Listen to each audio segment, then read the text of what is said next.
Ah, como Deus é paciente conosco, como Deus é generoso conosco. Quantas vezes nós pecamos, quantas vezes nós nos rebelamos, quantas vezes Deus nos chama ao arrependimento, quantas vezes nós lemos a palavra e somos quebrantados e somos levados ao arrependimento, às lágrimas, e quantas vezes nós reincidimos no erro, e quantas vezes nós repetimos a mesma transgressão, quantas vezes nós nos rebelamos contra Ele, quantas vezes o nosso coração se endureceu contra Ele, e Ele reincidentemente nos amando, e reincidentemente nos buscando, e continuamente nos querendo e completamente nos restaurando, louvado seja o seu nome, Ele continua investindo na nossa vida. Porque o que Deus tem para você e para mim não é uma reforma, não é uma caiadura, não é um verniz, não é a mera aparência, não é algo apenas externo. Porque tem muita gente que apenas pensa que cristianismo é uma maquiagem. Não se trata disso. O que é ser crente? Tem muita gente que pensa que ser crente é deixar de fumar, deixar de beber, deixar de dançar, deixar de frequentar a discoteca. Essas coisas você devia deixar de fazer mesmo.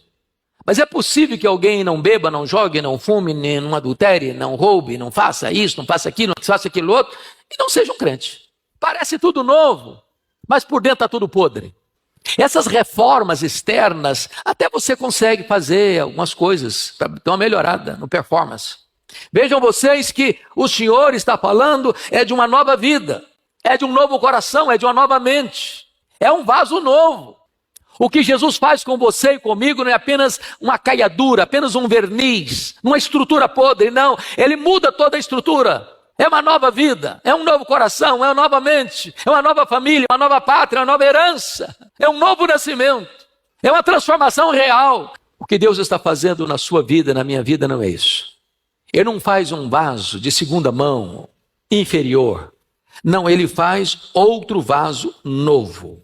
A nossa palavra sinceridade, sem cera, sem máscara, sem ludíbrio, sem falcatrua, transparente.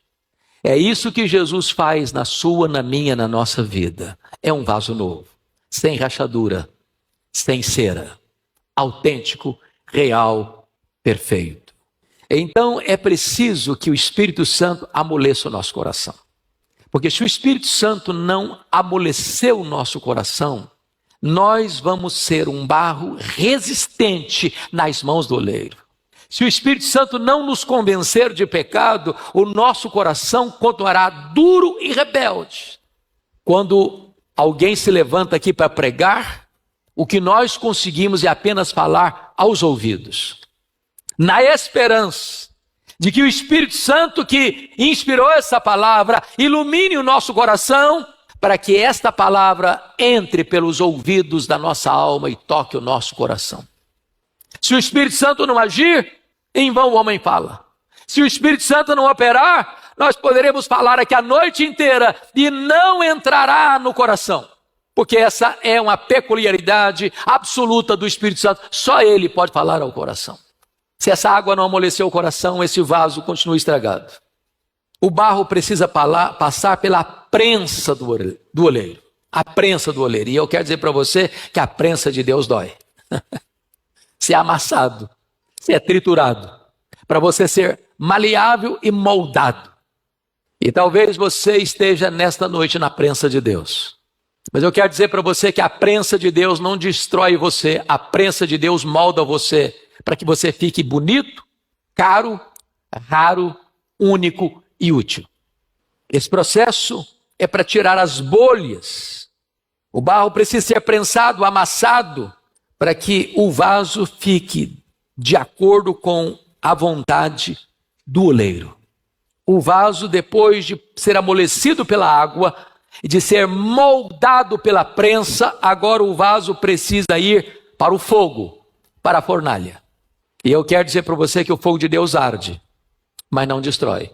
E o fogo de Deus tem o propósito, meu amado irmão, de criar em você resistência. Embora nós não gostemos da fornalha, não pode existir vaso de honra sem passar pelo processo da fornalha. É o batismo de fogo. E o Espírito Santo, Jesus vem para batizar com o Espírito e com fogo. O fogo de Deus é para dar resistência a você. E é depois que você passa por esses 3 processos, ser amolecido pela água, ser moldado pela prensa e ser fortalecido pelo fogo, que então você se transforma em vaso útil, precioso, para a glória de Deus. Não pulemos os estágios. O oleiro sabe o que faz. Deus não faz de você um vaso segundo o seu querer. Deus não faz de mim um vaso conforme o meu querer. Deus faz um vaso novo segundo o seu querer e o seu propósito soberano. Não é o barro que manda no oleiro, é o oleiro que manda no barro. Não é a minha vontade que deva ser feita no céu, é a vontade de Deus que precisa ser feita na terra. O barro se submete ao oleiro. Deus é criativo e não faz vasos em série. Sabia disso? Você é único. Você é exclusivo. Se você não for você, ninguém mais o será. Porque Deus fez você e jogou a forma fora. Então, quando você se olhar no espelho, dê graças a Deus. Porque se você rejeitar o projeto, você rejeita o projetista. Não cabe no cristão complexo de inferioridade. Não cabe no cristão autoestima achatada. Quando Deus fez você, quando Deus moldou você, Ele não errou no projeto, Ele sabe o que está fazendo. A Bíblia diz que Deus predestinou você para você ser conforme a imagem de Cristo Jesus. A Bíblia diz que Deus está transformando você de glória em glória na imagem de Cristo Senhor. Então bendito seja Deus, você é um vaso de honra que Deus fez para o louvor da sua glória e um vaso exclusivo, que tem a assinatura do Criador do universo. Deixa eu dizer para você, você é um vaso único, exclusivo, que tem a assinatura do Deus Todo-Poderoso, do oleiro celestial. Você tem valor para o coração de Deus. Talvez você não se sinta assim.